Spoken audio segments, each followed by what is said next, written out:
we're all shut in, and there is the possibility of streaming some entertainment. And so, friend of the show, and he's shut in there at that Polk Street apartment in the city. Michael Snyder joins us. Hi, Michael. Hey, Michael. Hey, Mark. Hi, Brett. How are you guys? I'm adjusting. Before we start, I'm adjusting my Black Plague era beaky mask to protect myself from these radio waves. Oh. And I'm pumped full of Chinese herbs. I'm thinking of trying MSG next, whatever it takes to get through this. Well, we don't want to lose you. So, yeah, please keep it going. So Netflix is a place we're going, but there are other streaming services, Disney Plus and all the rest. Sure. What's happening? I'd seen that they were reducing bandwidth in Europe. Is that going to happen here, or what's the state of that? It very well might, but, Netflix is an American company, and I think they may even show national favoritism in this time of crisis.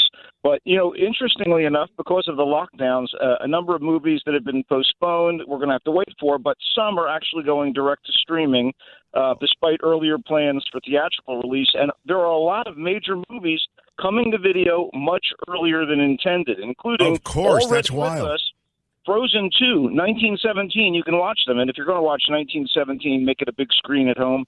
But also, this weekend, you're able to watch at home Star Wars Rise of the Skywalker, Jumanji The Next Level. I think kind of entertaining and diverting. The Invisible Man, The Hunt, which we talked about last week, Emma, the charming adaptation of the Jane Austen novel, and Cats, but not the butthole cut. I'm sorry, they're not going to put out the Cats version where they've restored the rear ends of the cats, which has been a rumor on. It really, oh, that's funny. Actually, # release the butthole cut. I'm not kidding. Oh, my God.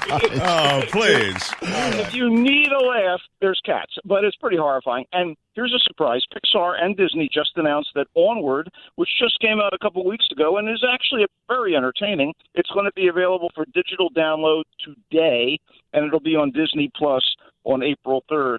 But there are other films that are debuting that I found kind of worth my time. Lost Transmissions features a great performance by a guy known for comedy, Simon Pegg, and also a young woman known for most of playing like, a skank and a problem child, Juno Temple. And they play a couple of talented people trying to make things happen in the L.A. music biz, and they are both dealing with mental problems that require meds. It's based on actual events. It's very, very powerful, heartbreaking, and legit, and it easily moves from the young and arty and hip in L.A. to the harsh reality of the current street life, including all the tent cities and homeless encampments. It's a dark story, and it's well delivered, and if it's a bummer, and it is in many ways, it rings true, and kind of watching it right now might make you feel better about your life on lockdown. I don't know. And what's it called? I'm sorry, what's it called again?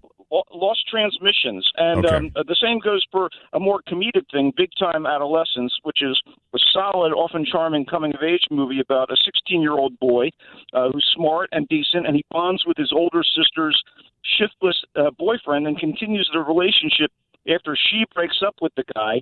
And what's really fascinating about this is Pete Davidson plays the slacker from SNL, and he's really quite good. And it may be a thinly fictionalized version of the actual man-child we see on SNL. No. But there's a moving, even tragic undercurrent to this comic thing.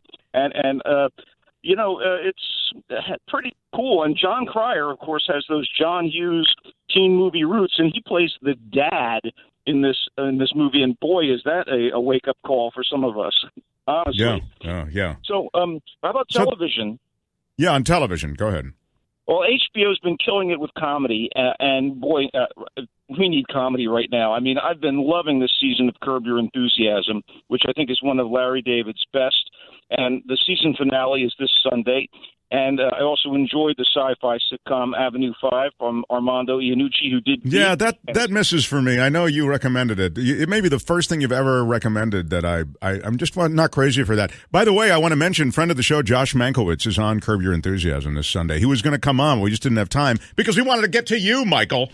You bumped you bumped a guy who's going to be on Curb Your Enthusiasm this week. Please, just tune in and enjoy. I was just saying, Avenue 5 was a slow burn for me, but I got invested in it. And Hugh Laurie's always great. But I quickly want to point out HBO's I got the slow part. I didn't get the burn part. Yeah, go ahead. Yeah. The Plot Against America is an adaptation of Philip Roth's novel of an alternative history wherein aviation hero, isolationist, and fascist sympathizer anti-Semite Charles Lindbergh runs against Roosevelt in 1940 and wins the presidency, which creates dicey times for the free world at war and for Jews in America. John Turturro, Winona Ryder, Zoe Kazan. It's really hooked me from the first episode, and it's very, very relevant in our current circumstance because of the idea of a charismatic guy who has no history in politics getting all that power. What is really that called? And what's that called? An alternative what? The plot against America. Okay. And it's really, really quite fascinating. Also on HBO, My Brilliant Friend is coming back as an Italian drama based on 4 novels about the lifelong friendship between 2 women growing up in Naples during the 1950s and beyond, back for a second season. It kind of this season adapts the second book in the series, The Story of a New Name. And Babylon Berlin, yeah, I know it's subtitles, but it's back on Netflix. Of course, he always has to mention something that's got subtitles. Go ahead, yes. Dark, sexy crime drama. And I like that. Okay. Decadence. Wait a minute. What's it called again? Babylon Berlin. During the pre-World War II party days of the Weimar Republic, as another more treacherous party was coming together, the Nazi party. And, I've been digging Picard. If you like Star Trek, and I know you watched the original series, this update featuring the great Patrick Stewart as Jean-Luc Picard has been pretty wonderful. And Michael Chabon, Pulitzer Prize winner, is one of the showrunners and screenwriters of this, and Stewart is back, and some of your old friends from earlier Star Trek shows, and they're not shoehorned in. Really good 10-episode mini. Episode 10 is next week. You can probably binge it if you get CBS All Access in the next couple of weeks if you don't want to kind of jump on board quite yet. There's stuff out there, really good stuff to watch, Mark, and I hope people are taking the time to delve into some of these things. And if you're a superhero fan, the Avengers aren't coming back for a while. Black Widow is on hiatus until this thing is over. But, you can find stuff online. Yeah, this is great. I think you've got some good advice. Next week, I want to get into some free TV, you know what I mean, and some stuff that's available on public television or network television even. And there is good stuff out there, and unfortunately it's winding down because they've closed down production on a lot of these shows, but the stuff that's out there is decent as well. But I always feel for people who may not have Netflix or HBO as we talk about that stuff.